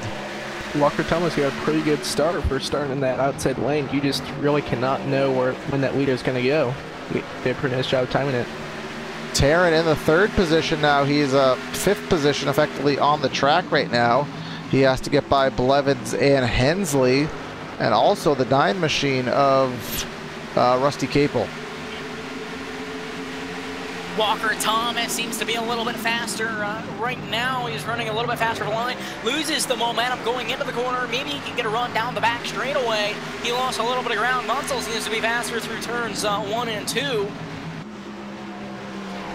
Taryn a little bit faster through 3 and 4. These guys about even. Behind them, they're going to be 3 wide. Taryn going 3 wide through the middle, now 2 wide. And I believe he'll clear, so Taryn's going to be sole possession of 3rd, nothing in front of him except the 2 leaders. So Walker Thomas just hit the wall just a little bit. That's going to kill a little bit of his momentum, but he's still going to have the run off of turn number 4. He lost a little bit of ground to the 22 machine, but trying to get it back now. Shane Taryn went 3 wide and passed a few cars, and he was still faster than our 2 leaders. Tires are of no significance now. It's solely the driver and who the fastest man out is right now. So with 30 laps to go in the books here tonight, it's only about a 2nd deficit that Taryn has on the lead, and last time by 0.2 faster. Will we see another caution, or will it go green? I don't know. That is the question. I can't see a caution, to be honest with you.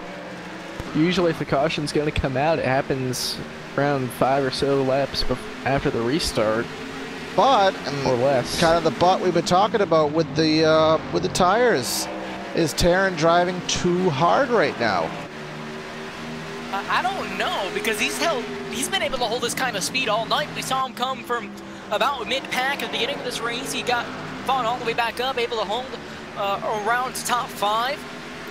And now he doesn't have to do it for that long now, and he's already to the back bumper of the 12 machine.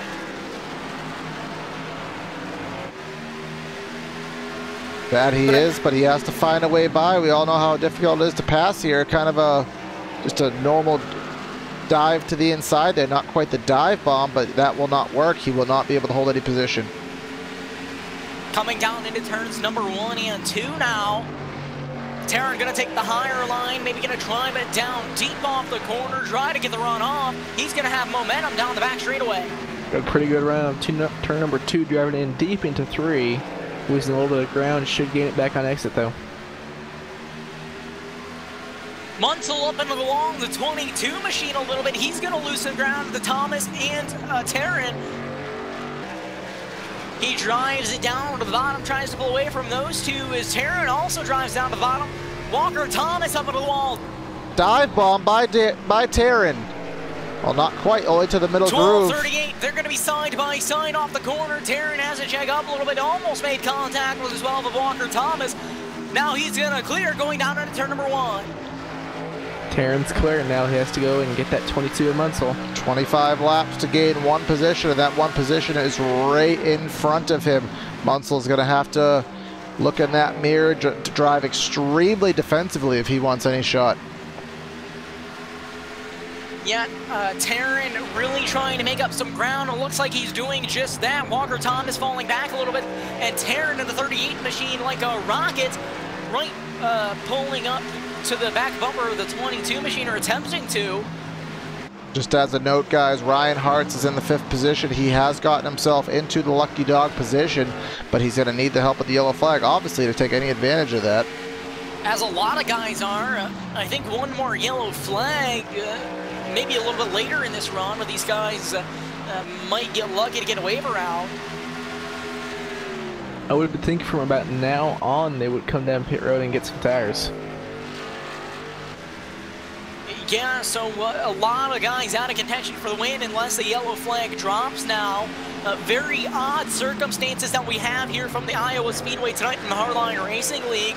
And something probably, I'm sure, that is new to the Contender Series, that, or the whole league. I don't think this has really ever been seen much on iRacing at all, being honest. Shane Taryn getting a really good run on turn number 4. He's right on the bumper of the 22. He's running a real high line and then cut it down to the bottom on exit, trying to get them that momentum. Taryn has a big run going down the back straightaway now, going down into turn number 3. He runs a higher line. Munsell right up against the wall. Taryn has momentum out of turn number 4. Taryn got a pretty good run out of turn number 4, once again on the back bumper of the 22. Taryn running a higher line at that time, diving it down, trying to get the run down the back straightaway. Huge run for Taryn. He dives into the inside. 22 had to lift coming out of turn number 2, or he would have hit the wall. 38, Taryn diving into turn number 3. Gonna clear. He's gonna try to pull the slider, maybe a crossover in effect. No, the 22 had to lift to avoid getting into the wall. New leader, 38. 20 laps to go. Shane Taryn looking back to the inside, or 22 Munsell looking back to the inside. Munsell looked out to the inside there. Nothing going to get done. They're going to be passing 24 on Brezzi. He's going another lap down. Battle for the lead right now between the 38 and the 22. 38 now your leader. Going down into turns number 1 and 2. The 22 dives it in deep off the corner. Taryn being forced to run the higher line. He's going to have the momentum down the back straight away. I really thought Taryn would just drive away, but it's 22 Munsell is doing a really nice job. Yeah, I don't really know if there's going to be anything left in the tank for Munsell. We'll have to see, but as the laps tick away here, oh, here comes Munsell with a surge to the inside. Corey tickers are messed up. I'm aware. Yeah. By the way, our ticker just says to go. Corey doesn't. I'm aware. I'm aware. That's great information there. Taryn's starting to pull away just a little bit from the 22 at Munsell. Munsell is driving in really deep into the corners, trying to get back up there. Oh, Munsell hits the wall. Taryn gonna extend his lead further. The 38 machine now pulling away out front. About 16 laps to go now.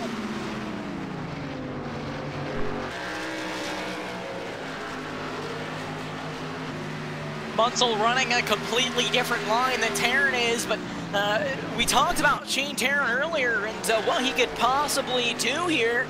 He got a little bit lucky after the pit stops only being 1 lap down. He got the wave around. Now he got the lucky dog after last caution, came back around, and now he's leading this thing. I think if that caution hadn't come out, he would have been battling the 0-3 of Hartz. Hartz got stuck one lap down even after the wave around. I think right now, 14 laps to go, unless there's a caution, Shane Tarrant's going to win this race. Yeah, unless something were to happen, like you said, Evan, but things are looking pretty good for him right now. We just got to keep it clean and green here after the Iowa Speedway. The 22 falling back to the hands of the 12th machine now. And actually, now that I look, Walker Thomas has fallen back quite a bit from the lead as well. Yeah, Walker Thomas about 1.2 seconds right now off the leader. Cole Bagunia is the last car in the lead lap in fourth, about 11.6 seconds behind her leader of Tarrant. Wow.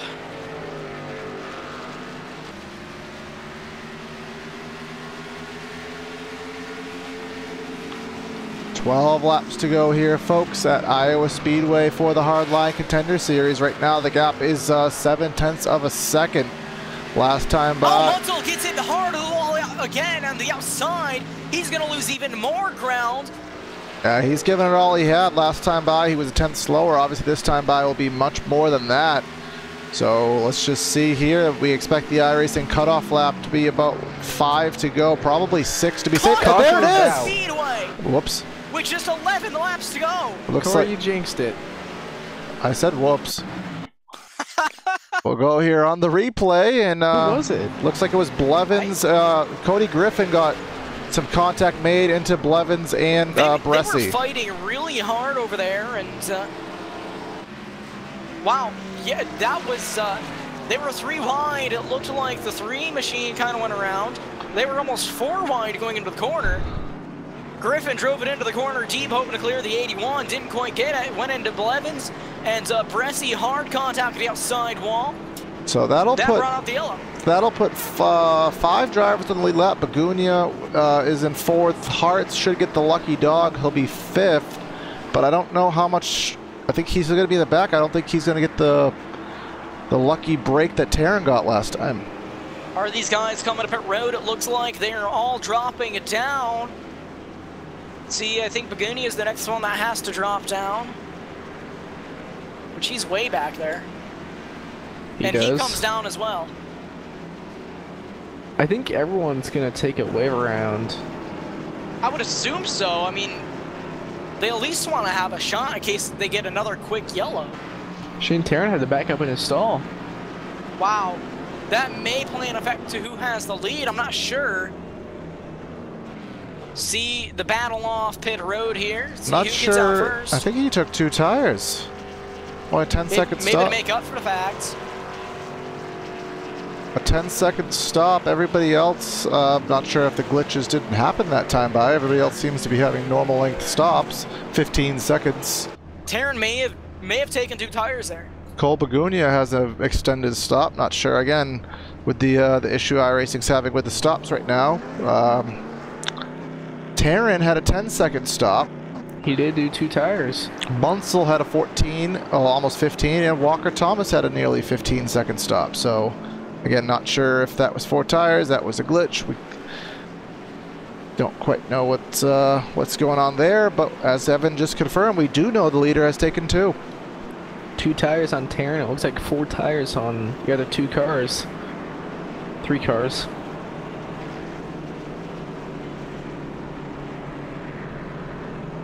Looks like there will be 2 more drivers. It looks like just about everyone's taking a wave around. So that will give a lucky break to Ryan Hartz, who will he won't have to start as far back. He'll start where is he in relation right now? Hartz is on pit road right now.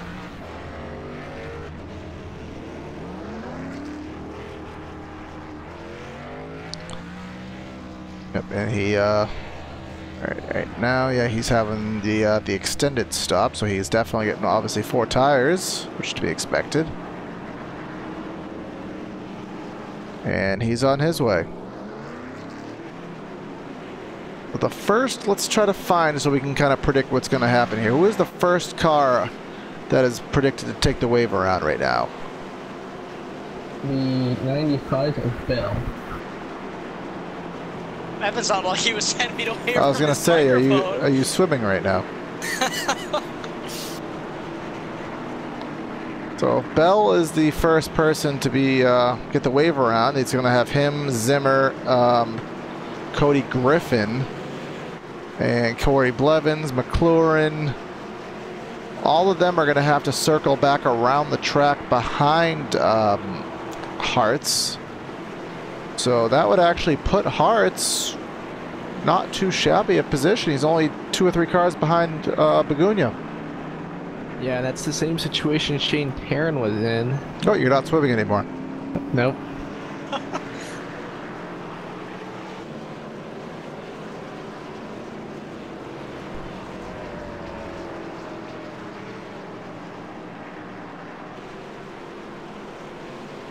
This should be the one to green. It is, as pretty much half the field takes the way around, if not more.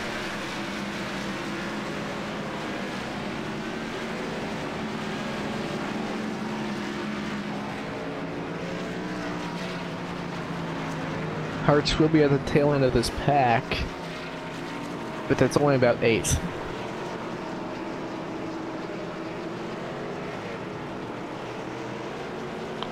So let's see what's going to happen here, folks. It's going to be a classic Saturday night shootout on a Wednesday night. Shane Tarrant taking the outside lane.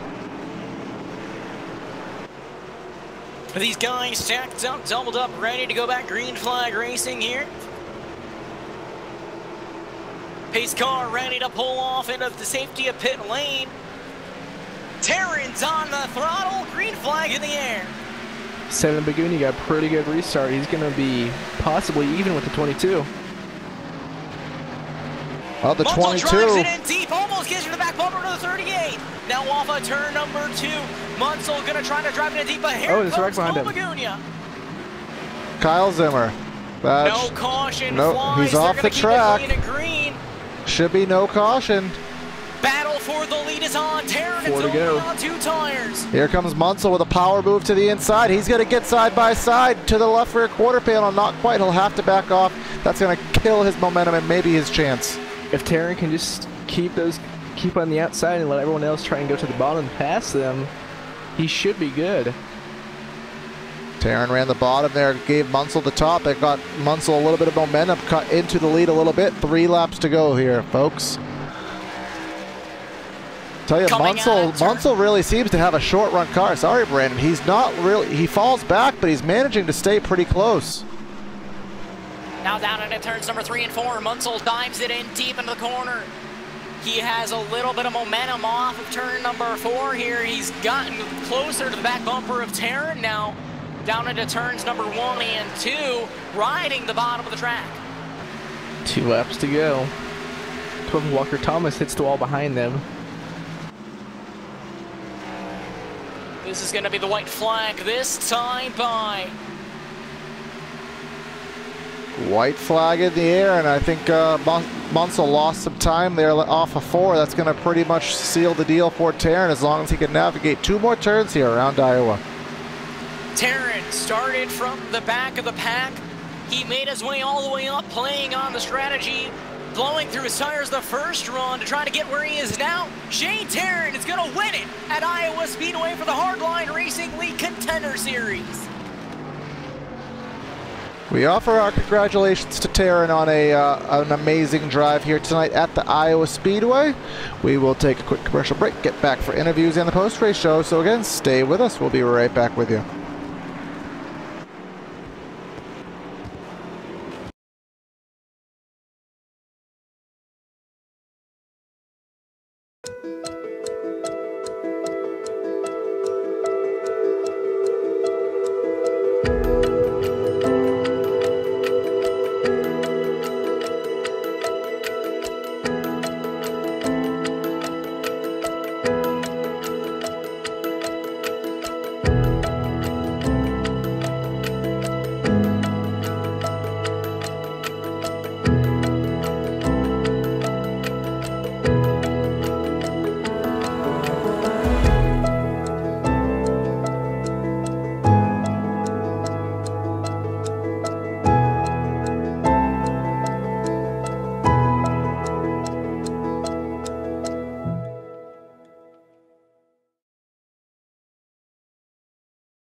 Red Bull GRC is now available on iRacing.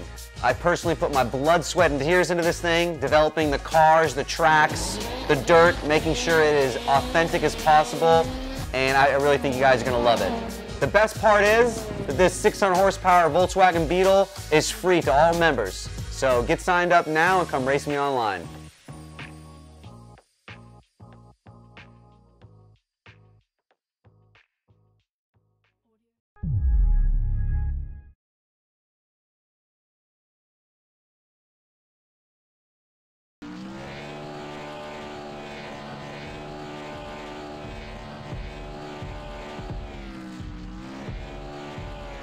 And we're back here on PTRTV for the post-race show after what was a heck of a finish there by Shane Tarrant, pulling off the W tonight.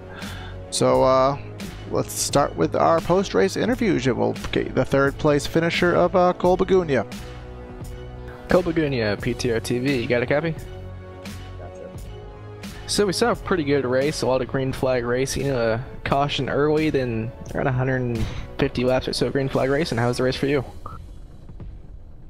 It was alright. I had a top 5 car all night. Probably ran top 5 the entire race outside of when we were cycling through. Just never had a car that was able to get up there and compete with Shane or at the beginning of the race prior.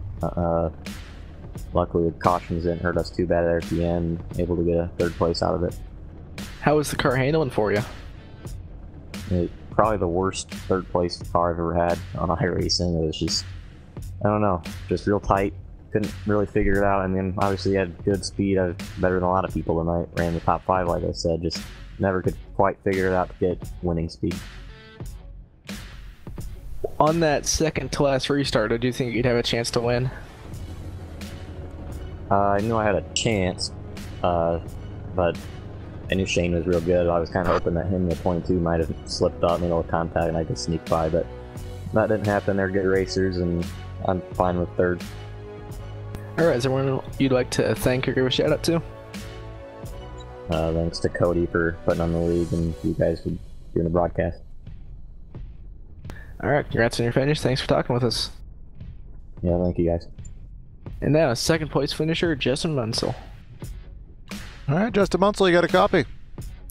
Yeah, I gotcha. Alright, so you nearly snuck it out there on that last restart, but we saw a lot of good racing. We saw a lot of strategy going on with people staying out later on tires. You seem to be one of those drivers who stayed out the longest on those runs. So what was your kind of mindset behind that? I don't know if you guys saw it or not. After the first caution, I was 5th, but I got a black flag for speeding, so I was at the tail end. So I started 22nd, and well, I didn't expect it to go green flag the whole way, but it just kind of turned out that way. But I was saving my tires pretty well, even though I was passing other cars, and I kind of figured, well, if I got good tires, I don't need to see the reason to pit quite yet. So I thought I might try to get the upper edge on all the guys up in the lead, because I knew I wouldn't get there without doing something different. Yeah, 10-4, man, and obviously, as we know, we're on the new update on iRacing, and we know a lot of updates have been made to the tires and the physics. So how did the Xfinity car drive for you? Was it different, or kind of catch you off guard at all? I've never been good at Iowa, so this is a nice change. It was a little tight, tighter than I was expecting for sure, but it handled really well, and the older tires handle well if you just didn't abuse them. Yeah, you definitely showed that pretty well here tonight. So, yeah, how did you feel on that last restart? It looked like you kind of came right towards his back bumper there a couple times, and you lost a little bit on the white flag lap. Did you think you had a chance at him? The only chance I had was maybe the first lap. After that, I was just trying anything I could to maybe scare him or get him off his guard, but because I kind of knew it wouldn't happen. I was more worried about not hitting the wall anymore. Yeah, so you did that. You pulled off a second place finish tonight. So anyone you want to give a shout out to? I'll shout out to all the guys that I race with, the Ribbons Racing Motorsports guys, and Shane. We were talking back and forth, him and Walker. We were all kind of buddying around in there, so I'll give a shout out to those guys, and it was good racing with them. All right, 10-4, Justin. Congrats again on your finish. Hopefully we'll catch you on Friday night. All right, thank you. And now your winner tonight, Shane Taryn. Shane Taryn, PTRTV, get a copy. I got you. You come home with the victory here tonight at the Iowa Speedway, and in kind of an odd last caution flag to fall there, and you started from towards the back of the pack. How do you feel? I feel good. I love this track. Every time I come here, I'm competitive. My most winningest track is just gotta get this qualifying down. I know I tell that to you guys every time I talk to you, but yeah, I gotta give it to these hardline guys here tonight, because usually when we come to this track, there's a lot of cautions, and be able to drive through the back a couple times and not get wrecked is a really good feeling, and it kind of helped me on the end there. So I feel really, really good. Well, you gained a lot of track position there at the beginning, and was fuel ever in your mind for the end of this race, based on your strategy? Yeah, I once I think Breyer wrecked her or something, but I saw he got so far behind me, and then I saw that the 03 passed him, and he was like 7 seconds behind me. So I was just like, okay, I can only go like 46 laps if I just push it. So I saved, and I was able to save around 6 or 7 laps, and that would have made me to the end, and that's why the 03 was able to catch me, because I was on fuel save mode. I was letting off halfway through the backstretch and at the start-finish line. Well, nevertheless, you come home with the victory here tonight. Is there anyone that you'd like to shout out to? Yeah, I want to give a shout out to you know, Justin, Walker, Josh, and Jake, and Nick Massey. I mean, Justin's not my teammate, but the other ones are. Shout out to you guys for broadcasting. I had it playing in the background the entire time. Whenever there was a caution, I got to see why. And then Cody for you know, putting the league on every week. Alright, awesome, Shane, and once again, congratulations on your victory here tonight from the Iowa Speedway. Thank you. Again, that was your winner, Shane Taryn. So let's we're gonna wrap it up here tonight. Get you the final rundown, sponsors, and call it a night here. So again, with the victory tonight was Shane Taryn in the number 38. Congratulations to him after leading 63 laps. And the second position was Justin Munsell. Then we had Cole Begonia, Walker Thomas, Ryan Hartz, Matthew Bell, Cody Griffin, Patrick McLaurin, Nick Massey, and Corey Blevins, the top 10. Baron Lobosco in 11th, Kyle Zimmer in 12th, Casey Shue in 13th, Tyro Hensley in 14th, Thomas Bresci in 15th, and then Ryro Prad, Tanner Allen, Rusty Cable, Joshua Adams, and Jamie Dyson around at the top 20. The remainder of the field will flash on your screen, but let's give a quick shout out to our channel sponsors, Air Movement Fabrications, Nottingham's choice for custom signs, designs, repairs, and all things metal. Visit them online at airmovefabs.co.uk or find them on Facebook. Air Movement Fabrications, official partner with PTRTV. Also, Krutz Custom Graphics, custom racing shirts, hero cards, paint schemes, and much more. From local racers to big race teams, we've got your back. Based out of upstate New York, Krutz Custom Graphics is the motorsports design specialist. Other partners on the channel include iBog Overlay Graphics, iRacing Overlay Graphics. He did our overlays, and we absolutely love them, could not be more happy, and they look awesome, bringing the information that you guys would like to have during these broadcasts. Visit him at ibog.co if you're a broadcasting company in need of some overlay designs. Also, Tabor Web Design, he did our website, he can do yours too. Check him out at PTRTV at primetimeraCing.com or primetimeraCingTV.com to see what he did to our website. Funny how your voices die out at the end of a long green flag broadcast. Oh my gosh, you have no idea. But again, thanks again for tuning in tonight to the Hardline Racing League at the Iowa Speedway. Catch us again Friday night for the Cup Series. We'll be turning left and right at the Sonoma Raceway. You don't want to miss that, 9:30 Eastern Time. If you're looking for any broadcast, get in touch with us, primetimeraCingTV.com, or our email address on the website. We have a couple openings. We'd love to fill them in with your league. Signing out tonight is Corey Silva, Evan Black, and Brandon Krutz. Have a great night, and we'll catch you next time. Have a good night. Catch you next time.